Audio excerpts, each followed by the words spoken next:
दोस्तों, मैं शालिनी पांडे आप सभी का एक बार फिर से अपने इस वीडियो में स्वागत करती हूँ। तो दोस्तों, आज मैं बताने वाली हूँ ERP exposure response prevention therapy के बारे में, जिसको कि आप घर बैठे यूज करके अपने OCD को कोसों दूर भगा सकते हैं। तो दोस्तों, अगर आपको नहीं पता है कि OCD क्या है तो उसका लिंक मैंने डिस्क्रिप्शन बॉक्स में दे रखा है, वहां पर आप देख सकते हैं और पूरी जानकारी ले सकते हैं OCD के बारे में।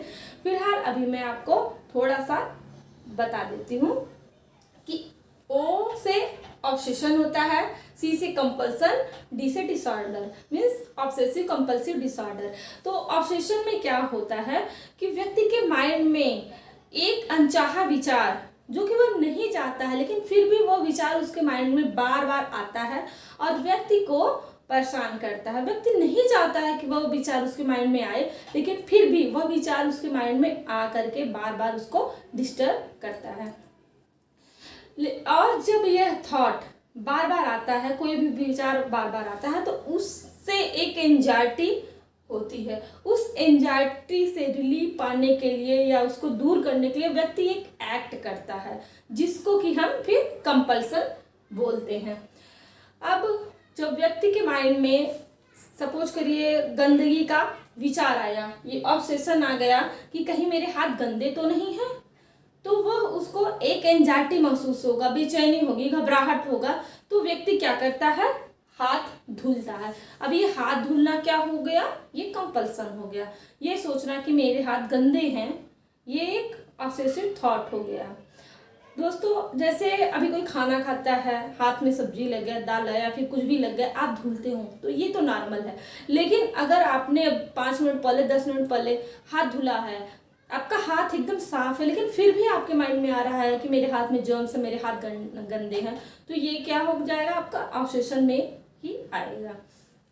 तो अब इसका साइकिल आप यहाँ पर देख रहे हैं कि सबसे पहले क्या होता है, ऑब्सेसिव थॉट आता है कि जैसे कहीं मेरे हाथ गंदे तो नहीं हैं, या फिर रिलीजियस OCD अगर जिसको है तो उसको ये भी थॉट आ सकता है कि कहीं भगवान मुझे सजा न दे दे। अब जब ऐसा किसी के माइंड में थॉट आता है कि कहीं भगवान मुझे सजा न दे दे, तो क्या करेगा वो, उसको एक एंजाइटी महसूस होगी, टेंशन होगा, स्ट्रेस होगा, बेचैनी होगी, घबराहट होगा। तो व्यक्ति क्या करेगा, कंपल्सन में वो बार बार पूजा कर सकता है, या फिर मेंटल कंपल्सन कर सकता है, जिसमें कि कोई मंत्र हो, कोई जाप हो, जो कि वह बार बार अपने मन में ही रिपीट कर सकता है। तो अब जब ये कंपल्सन करेगा, ऑब्सेशन के बाद एंजाइटी होगी, फिर व्यक्ति कंपल्सिव बिहेवियर करेगा, जैसे पूजा करना या फिर माला जपना, मंत्र पढ़ना। अब इससे क्या होगा, व्यक्ति को रिलीफ महसूस होगा, व्यक्ति को आराम तो महसूस होगा ही, लेकिन साथ में ये गिल्ट भी आएगा, क्योंकि वह व्यक्ति नहीं चाहता है कि वह ऐसा बार बार करे या ये विचार उसके माइंड में बार बार आए, लेकिन फिर भी वह थॉट उसके माइंड में आ रहा है, एंजाइटी हो रही है और व्यक्ति फिर वह काम कर रहा है। जैसे यहाँ पे हाथ धुलना भी ऑब्सेशन में आ सकता है कि कहीं मेरे हाथ गंदे तो नहीं है, वो एंजाइटी, उससे एंजाइटी हो सकती है, फिर हाथ बार बार धुल सकते हैं। अब यहाँ पर आप अपना हाथ धुलना रोकना चाहते हैं, लेकिन वह नहीं रुक पा रहा है, तो यहाँ पर आपको रिलीफ तो मिलेगा एंजाइटी से, लेकिन साथ में गिल्ट भी महसूस होगा कि मैं आखिर ऐसा क्यों कर रहा, मैं अपना हाथ धुलना क्यों नहीं ब्रेक कर पा रहा हूँ, क्यों। अब इसके बाद फिर क्या होगा, फिर यहाँ से फिर आपको ऑब्सेसिव थॉट आएंगे, क्योंकि ये जो यहाँ पे रिलीफ मिलता है, ये टेम्परेरी रिलीफ मिलता है, ये बहुत लॉन्ग टर्म का रिलीफ नहीं मिलता है। जैसे कि आपने अगर हाथ धुल लिया, आपके माइंड में थॉट आया, आपने हाथ धुला, थोड़ी देर के लिए रिलीफ हुआ, फिर आपके माइंड में अगेन वो थॉट आते रहेंगे। मीन्स व्यक्ति का इसमें पूरा टाइम और बहुत जाता है, टाइम पूरा इसी में जाता है, जिससे कि उसका डेली लाइफ है, या फिर अगर वो जॉब पे जा रहा है या फिर स्टडी कर रहा है, तो ये सब जो है एक्स्ट्रा टाइम इसका उनका इसी रिचुअल में जाता है, इन्हीं कामों में ज़्यादा से ज़्यादा बीतता है। तो दोस्तों, अब इसी साइकिल को हमें ब्रेक करना है। तो ब्रेक क्या करना है, ये जो OCD है, तो OCD का जो मेन रूट कॉज होता है वह डिपेंड है कंडीशनिंग पर।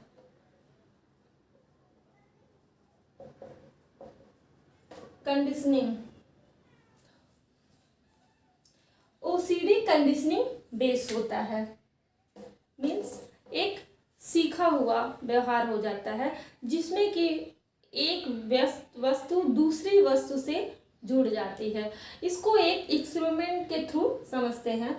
एक बहुत बड़े वैज्ञानिक पावलोव थे, उन्होंने एक डॉग को लिया और डॉग के सामने व्हील बजाया, और जब डॉग के सामने व्हील बजाया तो डॉग ने कोई भी रिएक्शन नहीं दिया। लेकिन फिर दूसरे दिन उन्होंने एक डॉग को लिया और उसके सामने फिर खाना दिया। जब खाना देखने के बाद डॉग के मुंह में सलाइवा आया। फिर उन्होंने नेक्स्ट टाइम क्या किया कि पहले घंटी बजाई, घंटी बजाने के बाद फिर उन्होंने डॉग को खाना दिया। अब जो खाना देने के बाद यहाँ पर डॉग को फिर से सलाइवा आया। तो यही प्रोसेस लगभग 25 डेज तक किया गया। तो फिर उसके बाद क्या देखा गया कि डॉग का जो कि पहले व्हील के साथ कोई रिस्पॉन्स नहीं कर रहा था, कंडीशनिंग हो गया। जैसे ही व्हील बजता उसके मुंह में सलाइवा आने लगता था। फिर यहाँ पर ये इनका कंडीशनिंग हो गया डॉग का। किससे हो गया? व्हील से। पहले शुरुआत में जहाँ पे जब व्हील बजाया जाता था तो कोई रिस्पॉन्स नहीं करता था डॉग, उसके मुंह में सलाइवा नहीं आता था। अब क्या है कि अब घंटी बजाने पर यहाँ पर उसके मुंह में सलाइवा आने लगा, क्योंकि उसका डॉग जो है वो घंटी और खाना आपस में जुड़ गया है। जब भी घंटी बजता तो उसके माइंड में इमेज बन जाता है कि अब खाना मिलेगा। तो वैसे ही एक व्यक्ति जो है वह सीख लेता है, यहाँ पर एंजाइटी क्रिएट होने लगता है, ऑब्सेसिव थॉट, कंपल्सिव बिहेवियर होने लगता है। अब ये देखिए, ये जो कंडीशनिंग है, जब यहाँ पर किसी का गलत कंडीशनिंग हो रखा है तो उसको रिकंडीशनिंग करके ही हम उसको फिर से ठीक कर सकते हैं। रिकंडीशनिंग मीन्स फिर से कंडीशनिंग, दोबारा कंडीशनिंग। अब जैसे ऑब्सेशन में क्या होता है कि अगर कोई व्यक्ति, सपोज करिए कोई व्यक्ति है जिसने कि सुन रखा है कि उनके एक रिलेटिव का डेथ हो गया, वो भी फूड पॉइजनिंग की वजह से। तो अब व्यक्ति के माइंड में ये थॉट आया कि मीन्स उनका कहाँ से खाया होगा, उन्होंने कैसे खाया होगा, कैसे वो बनाते होंगे, ये तमाम बातें उनके माइंड में आने लगी और एक अंदर डेथ का फियर भी आ गया। अब जहाँ पर ये व्यक्ति पहले गंदगी से एकदम नहीं डरता था, पहले व्यक्ति गंदगी में थोड़ा रहता था तो कोई भी प्रॉब्लम नहीं होती थी, लेकिन फिर क्या हुआ कि गंदगी की वजह से, फूड पॉइजनिंग की वजह से व्यक्ति की मृत्यु हो जाती है। उन्होंने सुना, एक व्यक्ति जो कि सुना, और उसके बाद फिर क्या हुआ, उनको चिंता होने लगी, एंजाइटी आने लगा कि कि मेरे रिलेटिव को फूड पॉइजनिंग की वजह से उनकी डेथ हो गई, हमें साफ सफाई से रहना चाहिए, ऐसे थॉट्स मन में आने लगे। फिर अब क्या हुआ, जब भी व्यक्ति गंदगी देखता है फिर यहाँ पर ये मृत्यु का थॉट आने लगता है। जैसे यहाँ पर घंटी बजते ही फूड का कंडीशनिंग हो रखा था कि अब खाना मिलेगा, वैसे ही गंदगी देखते ही मृत्यु का ख्याल आने लगता है कि हमें भी फूड पॉइजनिंग न हो जाए या फिर हमारी फैमिली को कोई प्रॉब्लम ना हो जाए। ऐसे सारे थॉट्स, ऑब्सेसिव थॉट्स आने लगते हैं। फिर कुछ दिनों बाद क्या होता है, जब इसकी अच्छी सी कंडीशनिंग हो जाती है यहाँ पे, फिर व्यक्ति यहाँ पर ये कोई केस फिर नहीं सुनता है कि हाँ और किसी की जान चली गई या और कोई प्रॉब्लम हो रहा है या घर में किसी को प्रॉब्लम हो रही है, फूड पॉइजनिंग हो रहा है या फिर और कोई प्रॉब्लम हो रहा है, लेकिन फिर भी व्यक्ति के माइंड में ये गंदगी से लेके निगेटिव थॉट आने लगते हैं। व्यक्ति को थोड़ा सा गंदगी देखने पर ही या फिर नहीं देख रहा है फिर भी उसके माइंड में गंदगी को लेकर ऑब्सेसिव थॉट आने लगते हैं। इसी को ये कंडीशनिंग करते हैं। अब जब ये कंडीशनिंग हो रखा है, ये रॉन्ग कंडीशनिंग को हम करेक्ट करेंगे।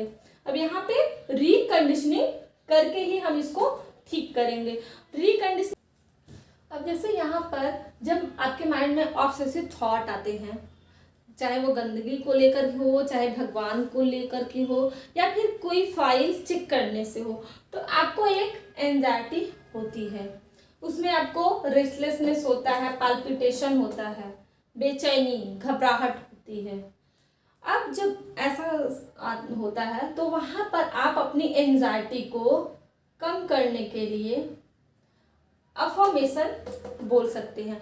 क्योंकि आप कंपल्सन को अगर रोकना चाहते हैं, जैसे बार बार हाथ धोना हुआ, या फिर बार बार पूजा करना हुआ, या फिर बार बार अपनी डायरी को या फिर फाइल को चेक करना हुआ, या फिर घर का ताला चेक करना हुआ, इस कंपल्सिव बिहेवियर को अगर आप रोकना चाहते हैं तो डायरेक्ट आप नहीं रोक सकते हैं। आपको पहले अपने जो यहाँ से फोर्स आ रहा है, ऑब्सेशन जो आ रहा है आपके माइंड में, पहले यहाँ पे इसको आपको मैनेज करना पड़ेगा। यहाँ से उठने वाले थॉट के कारण जो एंजाइटी होती है, पहले जब आप यहाँ एंजाइटी को कम करेंगे, फिर ऑटोमेटिकली आपका कंपल्सन कम हो जाएगा और इसको आप फिर कंट्रोल भी कर सकते हैं। तो यहाँ पर आप अपने ऑब्सेशन को कम करने के लिए, एंजाइटी को कम करने के लिए अफर्मेशंस बोल सकते हैं।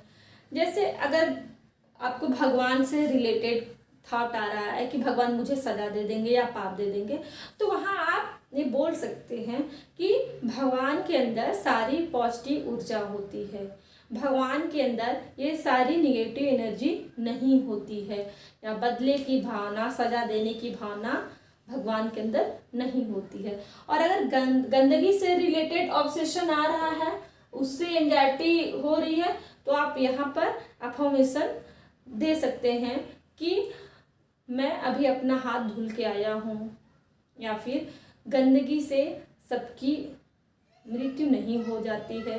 बहुत सारे लोग हैं जो कि रोड पे या होटल में खाते हैं, सबके यहाँ पे खाना बनता है, लेकिन रेयर ही कोई होता है जिसका कि फूड पॉइजनिंग की वजह से डेथ हो जाए। सबके साथ ऐसा नहीं होता है। फिर उसके बाद आप मेडिटेशन भी कर सकते हैं। मेडिटेशन कर सकते हैं, इसमें लॉन्ग डीप ब्रीथ ले सकते हैं, लंबी और गहरी सांसें ले सकते हैं, और खुद को रिलैक्स कर सकते हैं। और फिर आप योगा भी कर सकते हैं। जब ये सब आप करेंगे तो आपका जो एंजाइटी है वह कम होगा, जो घबराहट है, बेचैनी है, वो सब आपका कम होगा। तो आपका ये जो कंपल्सिव बिहेवियर है ये भी थोड़ा कम होगा। तो अब ये, लेकिन कंपल्सन को कैसे रोकना है, इसी पर हम लोग, ये ERP थेरेपी है। अब हम देखते हैं कि हम कंपल्सन को कैसे रोक सकते हैं, जो हमारा रिपीटेटिव एक्ट है उसको हम कैसे रोक सकते हैं। अब हम यहाँ पे एक्सपोजर करेंगे। तो एक्सपोजर करने के लिए हम पहले एक हायरार्की बना लेते हैं, उसमें जिससे हमें सबसे ज़्यादा एंजाइटी होती है, सबसे ज़्यादा डर लगता है, वो हम सबसे पहले सबसे ऊपर रखते हैं। जैसे कि नाली देखकर 100% घबराहट होती है या डर लगता है। फिर उसके बाद सार्वजनिक शौचालय पर जाने पर 90%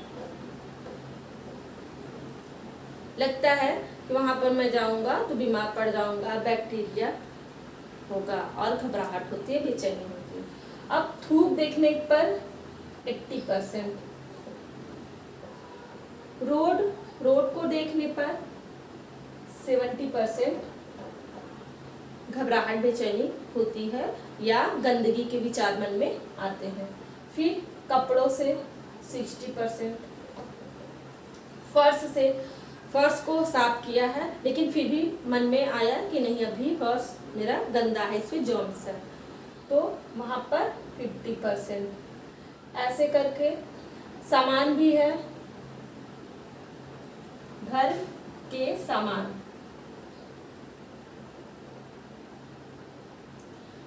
घर के सामान को भी छूने में आपको ऐसा लगे कि इस पर जर्म्स बैठा है, आपने घर के सामान को छुआ, किसी भी सामान को, तो आपको लगे कि नहीं अब मुझे हाथ धुलने की ज़रूरत है, मेरा हाथ गंदा हो गया है।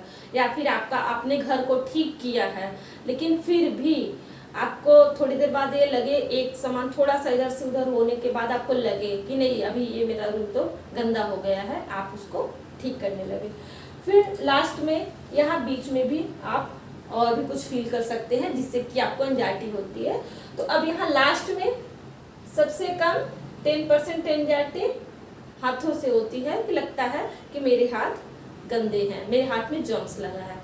तो अब यहाँ पे इसको एक्सपोज करना है कैसे, तो जो सबसे ऊपर हाई है 100% जिससे एंजाइटी होती है, तो अगर आपको एक्सपोजर करना है तो आपको यहाँ से स्टार्ट कभी ही नहीं करना है, क्योंकि अगर आप यहाँ से स्टार्ट करेंगे तो आपको बहुत ज़्यादा बेचैनी, घबराहट और एंजाइटी को फेस करना पड़ेगा, जिससे कि आप एक्सपोजर से भाग भी सकते हैं, आप एक्सपोजर नहीं कर पाएंगे। तो इसलिए जो सबसे कम एंजाइटी जहाँ से होती है, जैसे ये हाथ धुलने से 10% आपको एंजाइटी हो रही है, तो आप यहाँ पर अपना यहाँ से स्टार्ट कर सकते हैं एक्सपोजर। तो सबसे पहले आपको क्या करना है कि अब ये हाथों से आपने हाथ धुल के आया है, लेकिन फिर आपको एंजाइटी होने लगी, तो अब आपको एंजाइटी हो रही है, तो यहाँ पर मान लीजिए आपको 10% एंजाइटी हो रही है, तो आपको क्या करना है, अभी ये एंजाइटी जब आप हाथ नहीं धुलेंगे, अपना रिचुअल कंपल्सन नहीं करेंगे, तो आपकी एंजाइटी एक बार ऐसे बढ़ेगी, लेकिन बढ़ते बढ़ते कितना बढ़ेगी, ये एक समय आएगा कि ये फिर धीरे धीरे धीरे धीरे डाउन होने लगेगा। तो ये इस एंजाइटी का जो टाइमिंग है, आप इसको टाइम भी नोट कर सकते हैं कि आपकी ये एंजाइटी कितने देर तक आखिर बनी रही। और जब आप ये टाइमिंग नोट करेंगे तो नेक्स्ट टाइम जब आप एक्सपोजर करेंगे तब वहां पर भी आप देखेंगे कि पहली बार मैंने जब एक्सपोजर किया था, मैं हाथ नहीं धुला था, अपने एंजाइटी को रोक कर रखा था, तो मुझे 10 मिनट लगा था नॉर्मल होने में, 10 मिनट तक मुझे बेचैनी घबराहट हो रही थी, लेकिन फिर बाद में ये टाइमिंग जो है आपका धीरे धीरे कम होता जाएगा और आपको कोई रिचुअल नहीं करना पड़ेगा, जैसे हाथ नहीं धुलना पड़ेगा। अब दोस्तों कहा जाता है कि एंजाइटी रोकना क्यों है, जब एक डायलॉग है कि किसी को इतना भी ना डरा दो कि उसका डर ही खत्म हो जाए, तो वैसे ही इतना ज्यादा आप एंजाइटी ले लो कि बाद में धीरे धीरे डाउन होने लगे। मीन्स जब आप उसको रोकेंगे एंजाइटी को, तो उसको लगेगा कि हो अब ये तो डरने वाला नहीं है, लग रहा है मुझे ही पतला रास्ता पकड़ना पड़ेगा, मुझे ही भागना पड़ेगा। तो यही चीज यहाँ पे भी होता है। और दोस्तों जैसे आप अगर सीढ़ी पर जब चढ़ रहे हैं, तो चढ़ते चढ़ते एक समय आपका ऐसा भी आता है, ऐसा तो है नहीं कि आप सीढ़ी पे चढ़ते जाओगे, नहीं, उसके बाद आपको जरूरत भी पड़ती है नीचे आने की। वैसे ही एंजाइटी में भी है कि आप एक बार आपकी एंजाइटी बढ़ेगी, आपके मन में गंदगी का थॉट आ रहा है कि मेरे हाथ गंदे हैं, आप हाथ नहीं धुल रहे हो, तो आपकी एंजाइटी बढ़ेगी। लेकिन कब तक बढ़ेगी, यहाँ अगर 10 मिनट है मैंने दिया है, तो 15 मिनट 20 मिनट इतना हो सकता है, फिर धीरे धीरे वो आपका नॉर्मल हो ही जाएगा। लेकिन नॉर्मल होने के लिए भी बीच में आपको, अभी इससे पहले मैंने भी बताया कि आप डीप ब्रीथिंग कर सकते हैं, विजुअलाइजेशन कर सकते हैं, इमेजिनेशन कर सकते हैं, इन सब के थ्रू भी आप अपना एंजाइटी कम कर सकते हैं। लेकिन आपको जब एंजाइटी होती है तो आप फिर अगर रिचुअल कर देते हैं, हाथ जैसे अगर धुल देते, तो आपकी एंजाइटी 2 मिनट में ही डाउन हो जाएगी। लेकिन फिर आपका ये एंजाइटी बार बार आप ऐसा करते रहेंगे, आपका ये प्रोसेस हमेशा चालू रहेगा, जिससे कि आप अपने इस एंजाइटी से, ऑब्सेशन से बाहर नहीं आ पाएंगे और इसी में फंस करके रह जाएंगे। तो दोस्तों अगर आपने अभी तक मेरा चैनल लाइक नहीं किया, सब्सक्राइब नहीं किया, तो प्लीज़ सब्सक्राइब करिए, शेयर करिए। और अगर आपको कोई भी प्रॉब्लम हो, अगर आप कुछ जानना चाहते हैं, तो आप कमेंट्स कर दीजिए, मैं उसका अपने नेक्स्ट वीडियो में ज़रूर जवाब दूंगी या फिर उस टॉपिक पर अपना नेक्स्ट वीडियो बनाऊंगी। तो दोस्तों इसमें आपको अगर कुछ ना समझ में आया तो उस पर भी आप क्वेरी कर सकते हैं और बताइए कि आपको मेरा ये वीडियो कैसा लगा। तो दोस्तों खुश रहिए, मस्त रहिए, जहाँ भी रहिए हंसते रहिए।